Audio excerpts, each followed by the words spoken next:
Facebook is ta'ee kanas jedhee waanuma irratti hin baay'atin bakka miidiyaa irraa of qusadhu ammaan tana ati miidiyaa irraa badus irra jira jechuudha.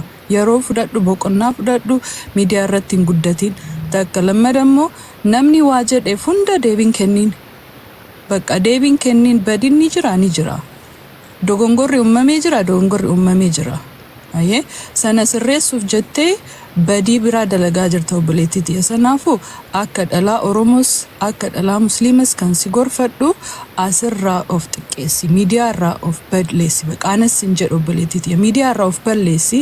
Du'aayii kee godhi, salaata kee, quraana kee jabaadhu, abbaa manaa kee wajji waliin mari'adhu, dhiifama kan gaafachuu sirra jiru rabbii keetii fi abbaa manaa keeti. Yoo rabbiin keesiif dhiise, yoo abbaan manaan keesiif dhiise kan keenya hafaadha. Lafarra hafa. Waa takka illee sin godhus sin dabalus sirraa hin hir'isus. Sanaafu bonii yaani akka obboleettiin kan si gorsu. Dhimma kana dhaamsuuf miidiyaa irraa if balleessi obboleettiiti. Bakka waggaa tokkos haa ta'u yeroo fudhadhuuti booda deebi'i. Kan siif caalu rabbiin gadi abbaa manaa kee kan dhugaa yoo ta'e jechuudha. Ani akka soorettiitti yoo na gaafatte itti amanummaa sin qabu dhugaa dubbachuuf. Garuu yoo jaalatte dhagahiitii abbaa manaa kee qofa. Saniin ala hafaadha. Miidiyaa irraa of xiqqeessi waan ta'eef hunda deemtee deebii ittiin kennin. Kanan sin jedhaa galatooma. Sorry, wallahi woma dubbatamuu qabu waan dhugaati kaasi dubbattee fi karam kutteesi.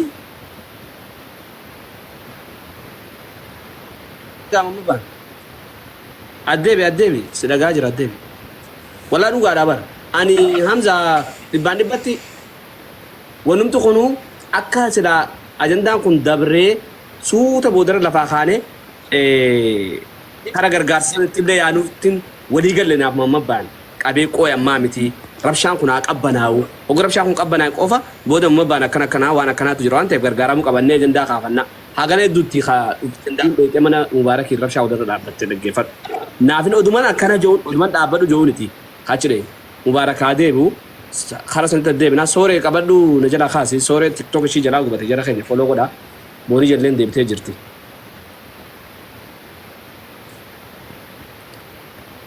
Mama bansi erge kaasi mutira.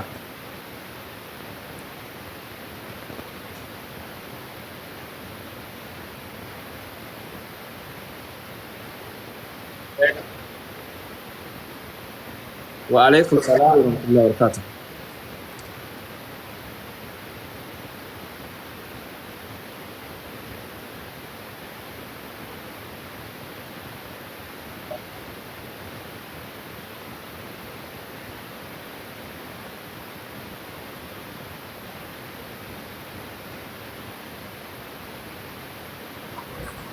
Dabaree tunaa kan ta'e ibsa irraan baafanii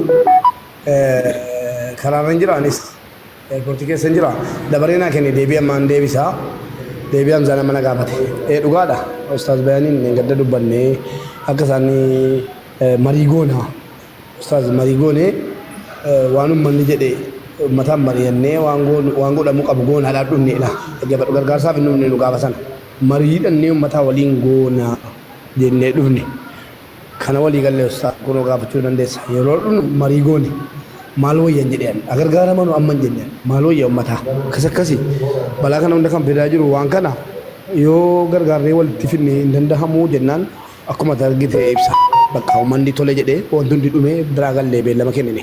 Erga beellama kennee biraa gallee inni kaan suuraa gad deebisee inni kaan maali cikicikii gaafa sanaa atuun na jala deemtee wal jala deemtee ilaalaa ture anaaf si'i deemaa turte na wajjin jechuudha bakka danuu ragataa jechuudha. Nama miskiina meeqatti bidanii kana gargaari kunoo keessatti walanii sagantaa bor nu qabi nama kana beekaa jechuudha.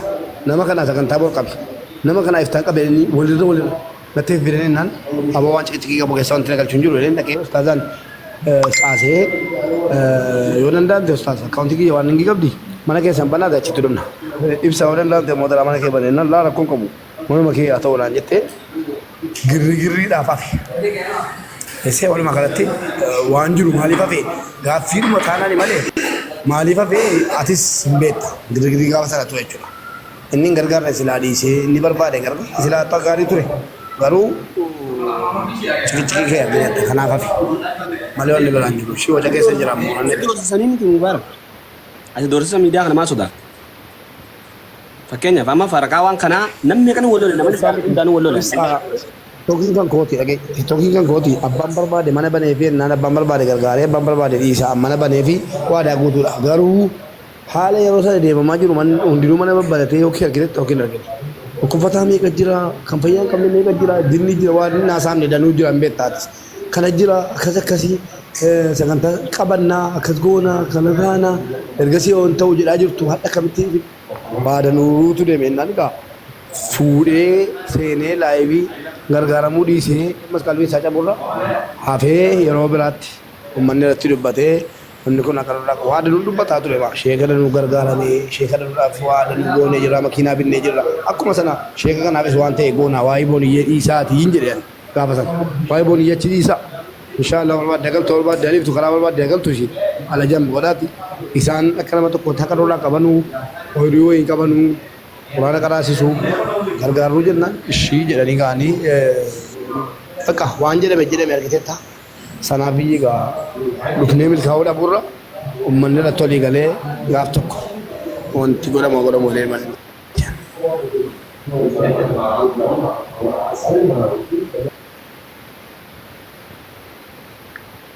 Okay, Hamzaa keenya amma dubbii ooyisuun hin barbaachisu akkam jettee ammaan tana. Ani gaafiif deebii saniiu ajandaa godhatudha amma yoo waan biraatu tana booda dubbatte eegamiyyoon dhiifama gaafatte uummata akka waan gaafadhu jara keenya bas dhume waan kan asumaanis gacallisaa irraa qabeessa goola booyi akkasuma. Miciyyoon dhiifama gaafatte dhiifamni kun mataa namaatti miti jechi tokko ga'a. Haadhu amma haarawaa dhufe haarawaa irra deebi'ee wanni dhiifama isii gaafachiisu hin jiru jecha dhiifama jiru jettee jirti miciyyoon.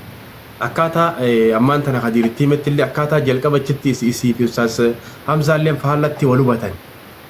Amma wanni lachuutu Hamzaan tabiyyaatiif hin je'e miciyyoon ammoo ta dhuunfaattiin fudhadhe. Gama lachuutiinuu ustaas Hamzaallee anaan biiziidha hojiirra hin jira dhiifama naa ja'anii hawaasaanillee jedhanii isiilleen dhiifamaa jettee afaanii as baate. Dhumatee jira wannummaan nuti barbaadu tokko hin jiru. Ammoo kanarratti ijoolleen teenyeta muslimaa dhaamsa tokko isinii qaba. Miciyyoon tun gara amantaa biraarraa turtee ilmi namaa ni dogongoraa waan isin tarkaanfii isin tarkaanfattan caalaa ijoolleen ta'an tarkaanfii 2-3 tarkaanfattee akka miciyyoo tana cabsu jirtu akka jechi biraa sababa amantaa kanaatiin waa hedduun ja'amu jiru sababa keessan tahee dhiibbaa guddaa gamanaan deemu jira. Waan kanarratti of eeggannoo godha. Namni haga nama qe'u qaba. Utubaan manaa haga dhiiban qaba haga dhiisan qaba jira. Ilmi namaa haga namaa waajuu qaba. Ilmi namaa dogongoraa. Gowwaa fi qalamni waan qabe gadi hin dhiisuu jira. Akkas akkan taane isin. Waan namni je'ee waan namni itti dogongoree dhiisaa bira kutaa. Ni gaa eega ilmi namaa tokko dhiifama je'ee wanni hundinuu asirra goolabame. Sababa keessaniitiin garasiin waa hedduu laala asi gaafa waa hojjettan achi laala maaltu gamas deemu jira. Miciyyoo tana homantii miciyyoo tana gabbuutanii tilmaamuu dandeessan.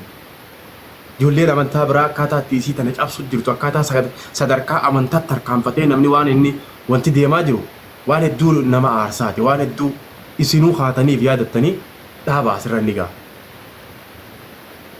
Dirqama namni waan isin akka isin barbaadan ta'uu qabu dhaabaa asumatti ni ga'a. Goolabnee jirra waan sila sagantaa dhufneefillee miciyyoon dhuftee dhiifama gaafatte. Ustaas Hamzaalleen akkas jee galatoomaa ulfaadha hundi keessanuu yoo hojii qabaattan gara hojii keessanii deema. Waan sila gara Ustaas Mahammad Bayaanii waan sila marii godhamuu sila qabu Mubaarak ni jira aanni jira ibsaan ni jira waliin taanee sagantaa gargaarsaa hajaa musanii fi waan sila isa bira dhaabbatanii puushii isa godhuu kabaanamu waliin mari'annee guyyaa tokko yookaan mana Mubaarak yookaan mana ibsaa yookaan mana kiyya guyyaa tokko laallee goonee ijoo kana irratti isiniif gaddeebi. Ana achi wanni biraan jiru. Kagara isa bira dhaabbachuutiin ustaazota hedduu bira dhaabbatamaa honi waan sira faalla ilaalamuu miti waan sira waan ilaalamuu miti waan sira haadhattillee ilaalamuu miti. Maaliif humna qabamaan dalagannee waan ilaalamuu miti. Barsiisaa amantaati namni kun ijoolleen tullachuu innaa sadarkaa isin tilmaamtan san bira kutee sadarkaa jiruu isaanii gara fuula duraa waliinuu mari'atanii mana sanuu gad dhaabbatanii manuma silaa boodettuu galansan manuma isiinuu isa biratti hin galtee jiruu akka jedhanii gad dhaabbatanii oofan san jaarsaa jaartii waliin marii qabanii waan sanuu oofataniidha. Sadarkaa sanirraa adeemanii manni sadarkaa goolabbiirraa ga'ee fi haga sanirratti jalaa citee isaan asii gaara kana teessee asirraa wanni wali godhu sadarkaa bultii isaaniitiif karoora akkasiitiin deemu jiraachuuti. Waan haga san bira dhaabbannee puush goonee gargaaruun dirqama. Waan arrabaaf yookaan kadhattii fi maarritti tilmaamamuu miti. Yookaan inni dhukkubaa maaliif hin dalagannee waan lakkaawamuu miti barsiisaadha. Ustaazota biraa kan ammaan tana itti fuudhu jiran kan ammaan tana itti waan inni godhu jiran isinii qomantii akkasii jala barreessuun agarre maashaallah haga dandeessan gargaartanii haga dandeessan push gootanii biraa kuttan. Kun ammoo asiin dhufnaan waan sila gargaarsaa waan sila kadhaa waan sila humnan qabuutti tilmaamtan. Never bahaa waan akkasii biraa. Namni ustaaza bira dhaabbannee gad utumnee isaanuma kanaa bultii isaanii bareedduu agarree akhiilbii namaa walii gammaduun gaariidha. Halaas.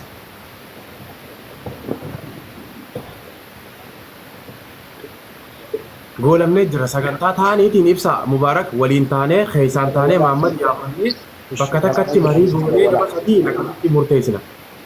Tole anis karaarra jira kalas yeroo gaarii qabaadhaan haadha wala. Akkasii jara